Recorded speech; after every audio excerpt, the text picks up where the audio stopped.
Under the sterile hum of hospital lights, Finn felt the world tilt ever so slightly out of alignment. The first time the pain struck, it was sharp but fleeting, a brief tremor behind his eyes that he dismissed as exhaustion. Doctors were used to fatigue. It was a companion of their trade. But then came the blurred vision, the loss of focus in the middle of stitching a wound, the moment when a nurse had to steady his arm because the floor seemed to shift beneath him. He told no one. To acknowledge weakness felt like betraying the very role he had built his life upon, the savior, the healer, the man others leaned on. Yet fate, cruel and unrelenting, had already written another script for him. The day he collapsed in his own hospital's corridor, the sound of Steffi's terrified voice echoing his name became the moment his double life began. The test results arrived with the calm indifference of printed words, but to Finn, they were a death sentence dressed in medical terminology. A malignant brain tumor. Inoperable. 3 months. He read the scan again and again, his professional instincts searching for error, for hope disguised as data, for the faintest loophole that might save him. But the truth was mercilessly clear. The tumor sat deep within the folds of his brain, unreachable by surgery, resistant to therapy. The healer had become the patient, the man of solutions stripped bare before the inevitability of his own mortality. When Steffi entered the room, eyes wide with worry, he folded the papers quickly and smiled, summoning a strength that was already slipping through his fingers. From that moment, a quiet war began inside him. The doctor in him screamed for transparency, for medical intervention, for one last fight. But the husband and father, the man who had seen Steffi cry through betrayals, near-deaths, and Luna's chaos, knew that truth could destroy the fragile peace they had just rebuilt. He couldn't bear to watch her crumble again, not when she had only just begun to believe in happiness. And so, Finn made the impossible choice: silence. He crafted his secret carefully, like a man building a wall around his own grave. Every morning he woke with headaches sharp enough to blur the edges of his vision, yet he smiled through them, his arms around Steffi as though holding her could slow time. He took their children to the beach more often, savoring their laughter, memorizing the rhythm of their voices, the scent of sunscreen and sea salt that clung to their hair. Each moment became an artifact, something to store away for when he would no longer be there to witness it. He began recording small videos on his phone, messages they would never see until he was gone, his face calm, his tone steady, the kind of messages meant to comfort the living even as they broke the dying apart. Steffi noticed the changes in him, but love has a way of blinding the heart to the obvious. She thought his sudden tenderness came from gratitude, from wanting to rebuild what had been fractured by months of emotional distance and professional stress.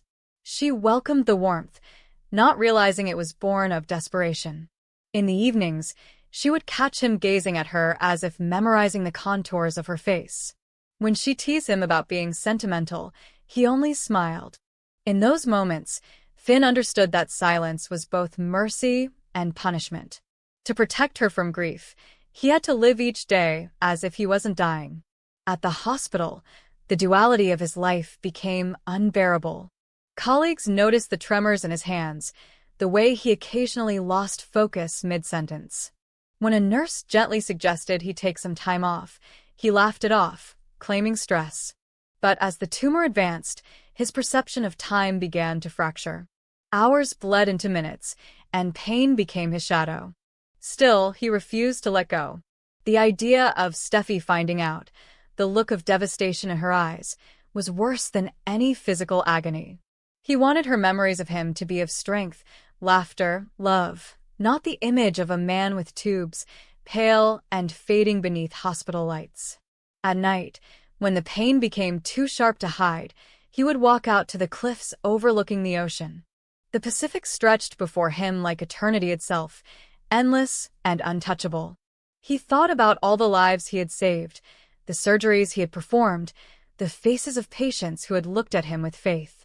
He wondered if they had ever felt this same fear, the cold awareness of time closing in. In those quiet hours, the doctor in him whispered that he should tell her. That love deserved truth. But then he would remember Steffi's laughter, the children's innocent joy, and decide that love sometimes meant carrying the burden alone.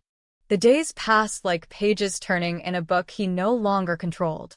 Each sunrise felt both like a gift and a countdown. Finn began to notice the subtle betrayals of his body, the slight drag in his right leg, the way light seemed too bright, sounds too sharp. He masked it all with precision. At work, he avoided long surgeries, letting younger doctors take over, claiming he wanted to mentor them. At home, he cooked dinner, played music, danced with Steffi in the kitchen. Every touch became sacred, every glance a silent farewell. But secrecy has a way of corroding even the strongest souls. The more he tried to appear normal, the more she sensed something was wrong. One night, after he fell asleep on the couch, she noticed the stack of hospital papers half hidden beneath a folder. She didn't open them. She trusted him too deeply to invade his privacy. Yet a growing unease began to pulse inside her. The next morning, she watched him fumble slightly with his coffee mug, his hand trembling, and something inside her cracked. She didn't confront him, not yet. Instead, she followed his lead, pretending everything was fine. But love sharpened her senses. She could feel the fear radiating from him even when he smiled. Finn's internal battle deepened. The tumor's progression brought flashes of disorientation, moments where the world bent out of shape, and he would find himself gripping a wall for balance. Still, he pushed through, determined to leave no trace of suffering. He wanted Steffi to remember him alive, not dying. But the universe, cruel in its symmetry, had other plans. During a routine consultation, he nearly collapsed again. His colleague caught him just in time, and this time, the tremor of panic in the room was unmistakable. He blamed dehydration, exhaustion, anything but the truth. Yet the look in his colleague's eyes said it all. They knew he was hiding something, and it wouldn't stay hidden for long. Steffi's world began to narrow into worry. She reached out to Ridge, to Taylor, even to Liam, seeking reassurance that Finn was simply overworked. Each offered hollow comfort, but none could quell the rising dread. Then one evening, as they sat by the fire, Finn's vision blurred again, and for a brief second, the room dissolved into white. He reached out blindly, and she caught his hand, steadying him. Her touch was warm, grounding, and for the first time, he felt tears burn his eyes. She didn't ask questions. She only whispered that she loved him. In that moment, the secret felt heavier than ever, like a storm pressing against his chest. Finn's denial began to unravel soon after. He couldn't keep hiding the physical signs, the fainting spells, the headaches that left him gasping, the bruises on his temples from collapsing unseen. One night, he woke to the sound of his own son's laughter echoing from the hallway, and it struck him with unbearable force. Soon, that laughter would continue without him. He went to the children's room, sat beside their beds, and silently wept.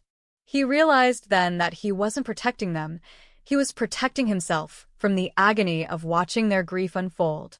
When the truth finally came, it was not through confession but accident. Steffi found the envelope he had hidden behind a row of medical journals, a set of scans and reports dated weeks ago. She read them in silence, her heartbeat hammering against her ribs. The words blurred through her tears. Glioblastoma multiforme. Terminal. The world around her collapsed into a vacuum of disbelief. When she confronted him, Finn didn't deny it. He simply stood there, pale and trembling, the strength gone from his face. And in that moment, all the walls he had built crumbled. The confrontation was not loud. It was quiet, aching, raw. Steffi's pain was not fury but heartbreak. How could he carry this alone, live every day pretending, while she stood beside him, blind to his suffering?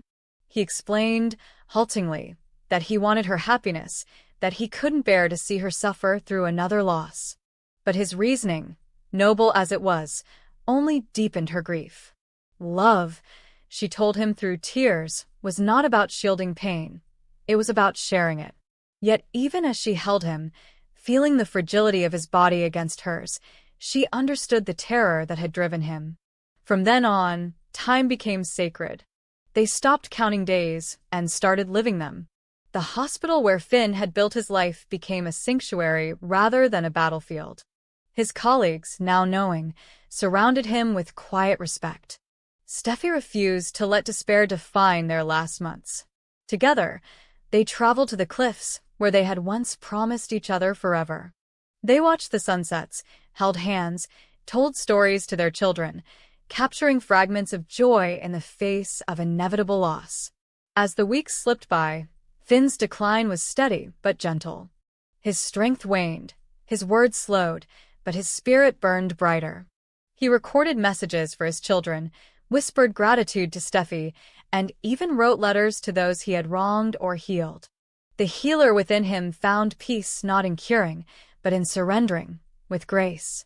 Steffi became his anchor, his mirror, his quiet salvation. And though pain was constant, it was no longer cruel. It had become the proof of love's endurance. In his final days, Finn's room was filled with light.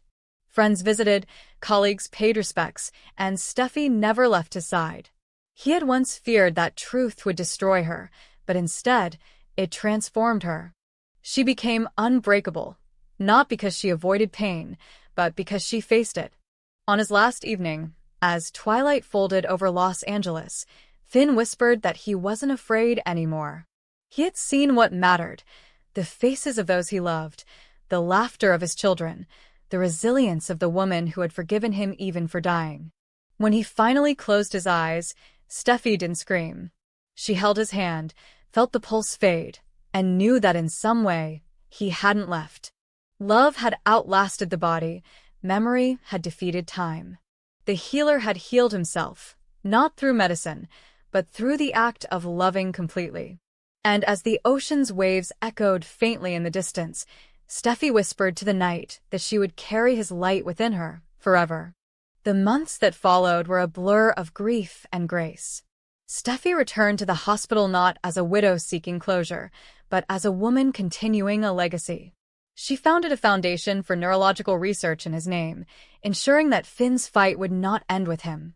Every year, on the anniversary of his passing, she and the children stood on the same cliffs where he once watched the sea, and they let the wind carry his memory into the horizon. Finn's life, though short, had become something larger than time.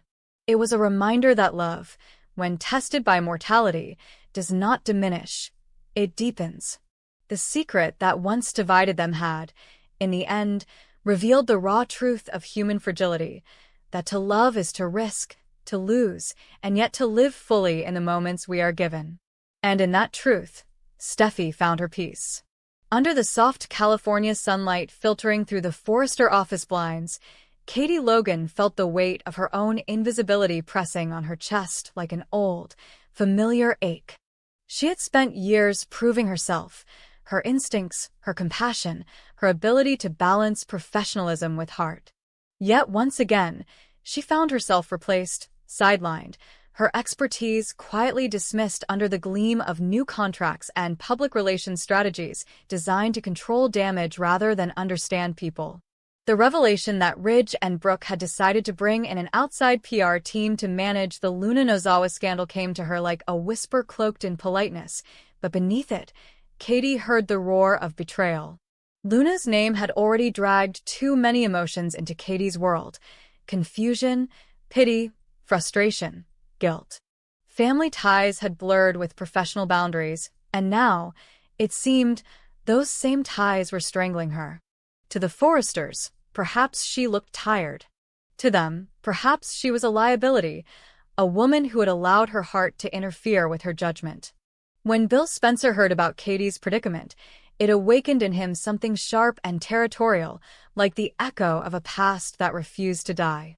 He had always believed he understood Katie better than anyone else, understood the quiet resolve beneath her soft voice and the iron that wrapped around her compassion.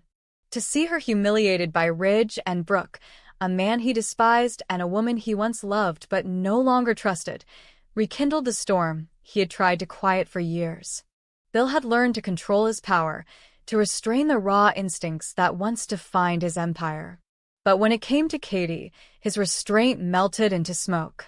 He watched her walk into his office one afternoon, her face composed but her eyes shadowed with exhaustion, and in that instant, he decided to act. This wasn't just about offering her a job. It was about reclaiming something he had lost: control, family, and the chance to rewrite what had broken between them. Bill had spent decades crafting offers that no one could refuse. He knew the rhythm of temptation, the right words, the right tone, the promise hidden beneath professional courtesy. Yet when he looked at Katie, he realized the stakes were far more personal. Spencer Publications wasn't merely a business empire. It was the foundation of everything he had built, and he wanted her to stand beside him there again, not just as a colleague, but as an equal.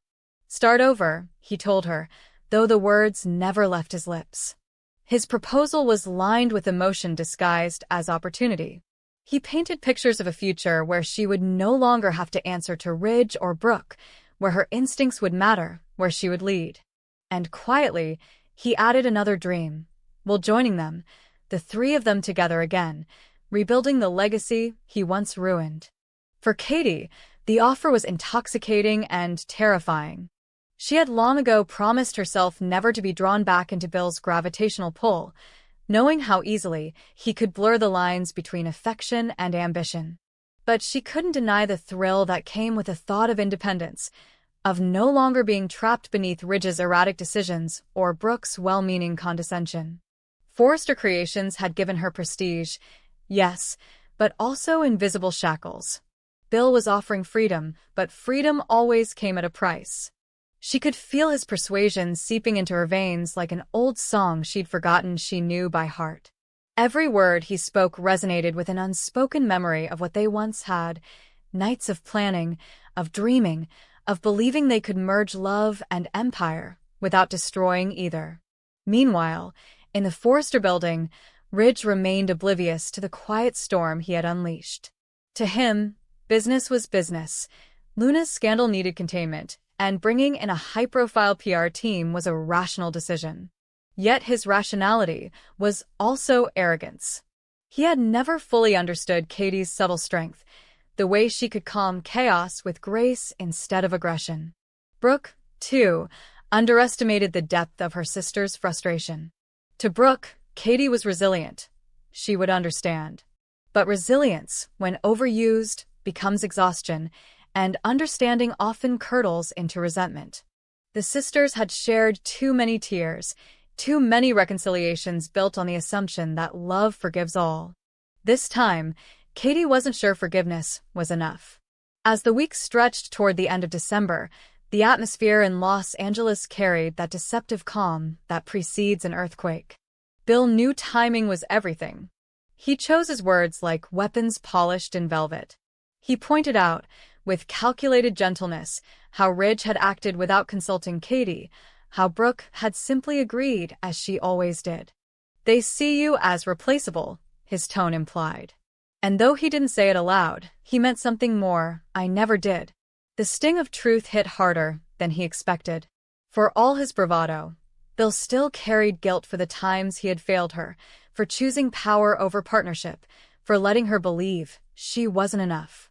This offer, cloaked in corporate opportunity, was also his redemption attempt. Katie spent sleepless nights after that conversation, her mind trapped between loyalty and liberation.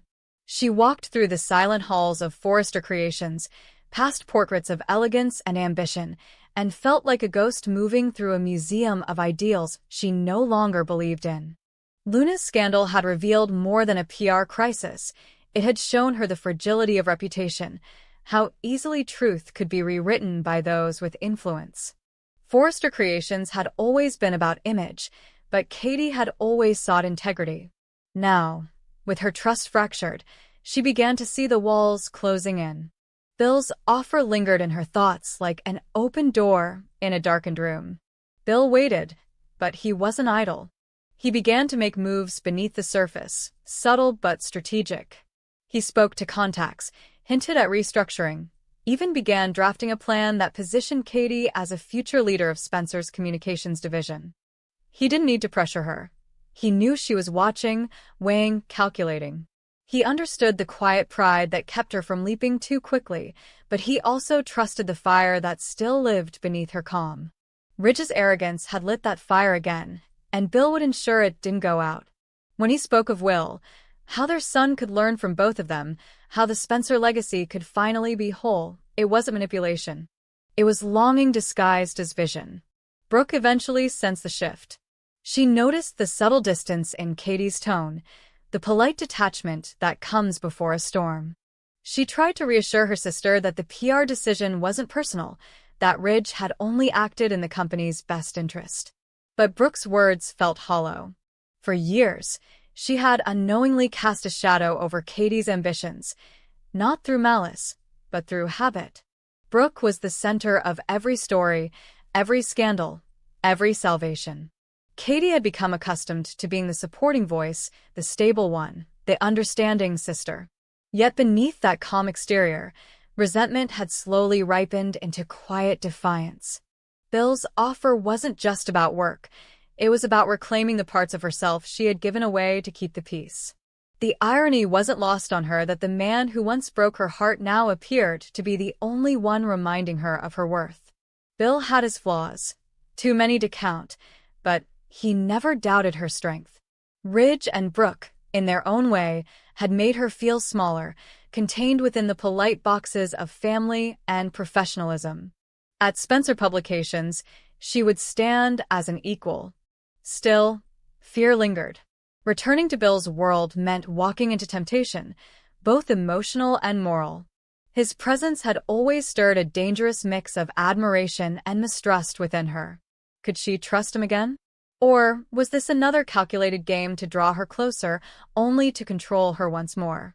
As the new year approached, Katie found herself standing between two worlds, the safe but suffocating glow of Forrester and the unpredictable, intoxicating fire of Spencer. Bill's charm had always been a force of nature, capable of both creation and destruction. Yet, as she watched him speak about legacy and family, she saw something new in him: regret. He wasn't the man who once chased victories for ego. He looked like someone trying to rebuild meaning. Maybe, she thought, people could change. Or maybe she was still too hopeful for her own good. The final days of December brought the tension to a quiet crescendo. Ridge continued with his plans, unaware that his confidence was eroding Katie's loyalty by the hour. Brooke sensed something was wrong, but couldn't grasp its depth. Bill, meanwhile, played the long game, letting his sincerity do the work. When he mentioned Will again, how the boy was growing into a man who needed both his parents not just in life but in vision, Katie felt her heart twist. She imagined their son walking through the glass doors of Spencer Publications, learning to lead not by ruthlessness, but by balance. It was a dream she hadn't allowed herself to picture in years. In the end, it wasn't a grand gesture that decided her.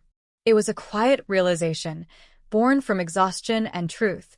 She no longer owed Forrester her loyalty. She had given enough to Ridge's arrogance, to Brooke's dominance, to the illusion of harmony. Bill's world might be dangerous, but at least it was honest in its ambition.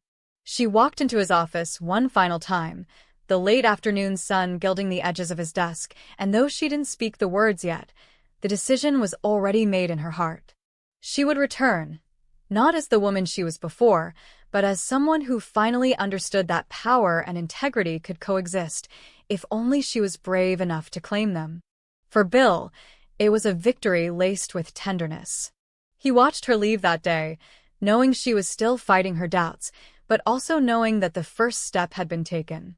Ridge Forrester's empire might shimmer with prestige, but it was built on vanity. The Spencer name, for all its controversies, was built on resilience, and now, perhaps, redemption. As the city's skyline began to glow against the December dusk, Bill allowed himself a rare moment of peace.